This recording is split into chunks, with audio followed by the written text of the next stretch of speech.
fracture object, and if you click one and then you hold shift and click the bottom presents, then it automatically highlights all of them between that area. Drag it onto one fracture object, and then go to MoGraph, another fracture object, and do the same with the fusions. Drag and drop in it. Oh my god. And there you got them. Pretty cool. We'll rename them fracture, or whatever you want to call it. Is this one the presents? Yes, it is. So we'll call it presents. Sorry if the mouse flies off the screen. I've got another screen as well on, sorry. So we'll go on fusions. So yeah, you got the two objects now. Then you want to go to, if you want to open the fracture object and select everything, like with shift again, within the fracture object, and then go to objects, and then go to delete without children. So I don't know what it's done, but yeah, you're supposed to do that. Select the insides for the next word, objects, delete without children, and there you go. So then you want to go to select one of them and go to MoGraph plane effector, and then select the next one, go to MoGraph plane effector as well. Then you want to hold control and hit the other plane effector, so you're going to have both selected. Go to parameter and make the y-axis 0. Check it out, it should be, there you go, it's perfect. You want to tick scale, uniform scale, -1. Now you see it vanishes, but if you go to fall off and you make it linear, comes back like this.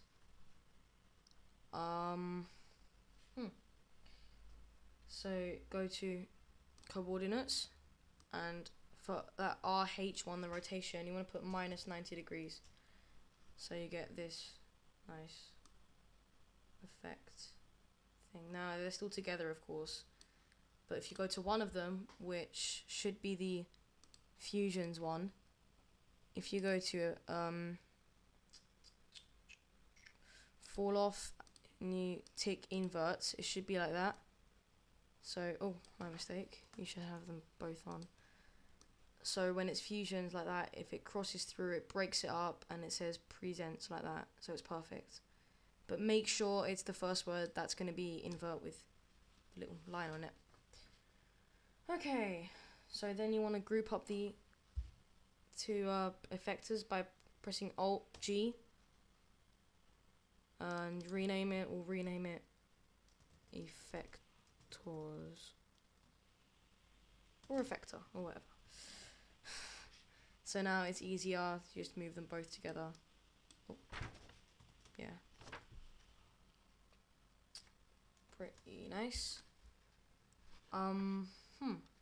So then if we go and you have both text selected by holding control, you go to MoGraph, where is it? There it is, random effector. It kind of jumbles up this stuff. Then you go to fall off, where with the random effector selected, and you go to shape and you put spherical.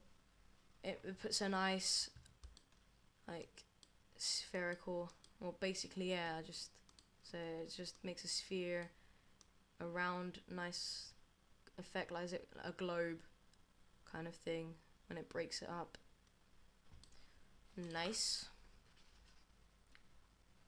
And then you want to go to the parameter on the random effector. Just play around with it here. I'll zoom in so you can see what I mean. If you raise it up, it kind of separates the pieces more.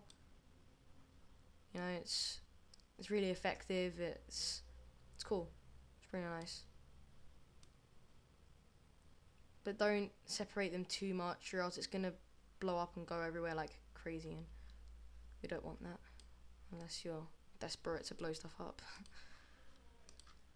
Then you want to go to Oh, sorry, my mistake. Gonna go to rotation as well, cause tick rotation and play around with that too.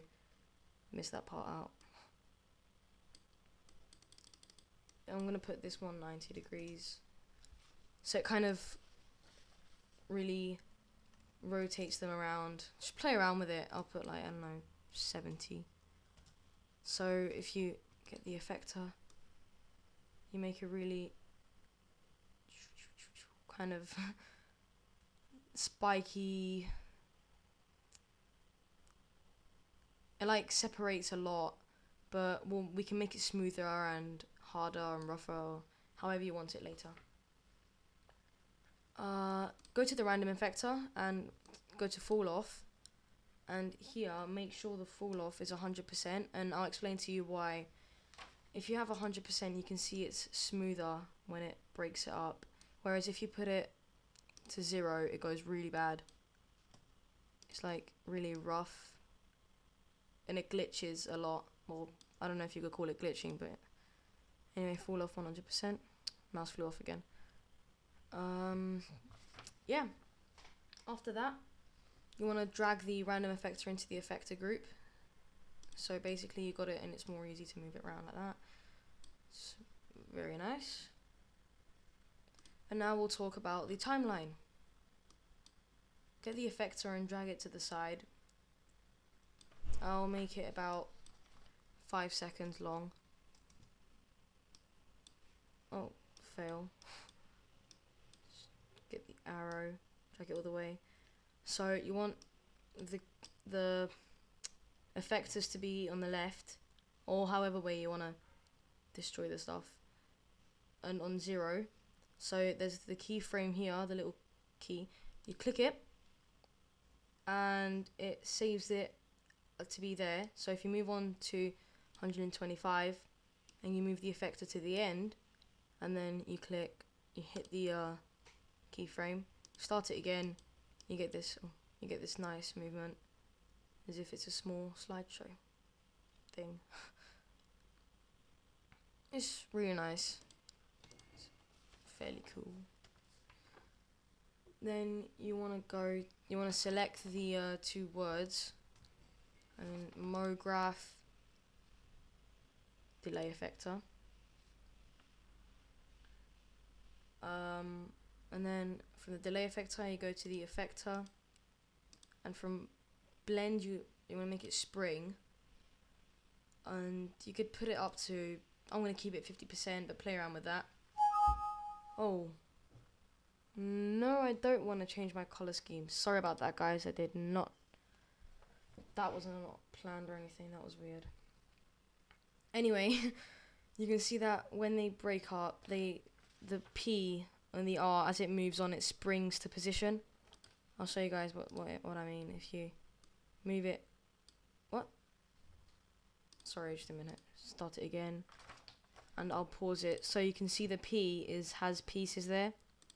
So it kind of springs into position. It's really nice. And just play around with the strength. If you put it up to 70, it looks pretty nice as well. Just move it a bit. But it springs a bit more, so keep it fair, not too much springing. Spring. Now you want to select both the text objects,